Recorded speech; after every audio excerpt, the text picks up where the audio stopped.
કેન્દ્ર શાસિત પ્રદેશ દીવ જિલ્લાની તમામ સ્કૂલ્સ અને આંગણવાડી કેન્દ્રો ખાતે રાષ્ટ્રીય બાળ સ્વાસ્થ્ય કાર્યક્રમ યોજાયો હતો, જેમાં બાળકોનું સ્ક્રીનિંગ અને તપાસ કરવામાં આવી હતી. આ કાર્યક્રમ અંતર્ગત જન્મથી 19 વર્ષ સુધીના કિશોરોનું સ્ક્રીનિંગ કરવામાં આવે છે, જેનો મુખ્ય ઉદ્દેશ બાળકોની સમયસર તપાસ, નિદાન અને સારવાર કરવાનો છે.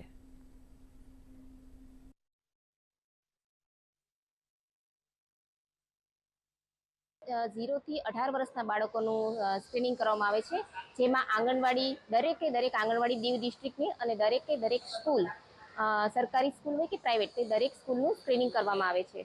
અને તે બધા જ બાળકોનું સ્ક્રીનિંગ કરી અને 4D આઈડેન્ટિફિકેશન, કે જેમાં ડિફેક્ટ, કોઈ બર્થ ડિફેક્ટ હોય, કોઈ ડિસીઝ હોય, કોઈ ડેવલપમેન્ટ ડિલે હોય, કોઈ લર્નિંગ ડિસઓર્ડર હોય, કે કોઈ ડેફિશિયન્સી હોય, પોષણને લગતી કોઈ સમસ્યા હોય, કોઈ સ્કિનને લગતી કે ડેન્ટલને લગતી સમસ્યા હોય, તો તેવા બાળકોને અમે અહીંયા એમને જે થઈ શકે તો થોડી સારવાર આપી શકીએ છીએ.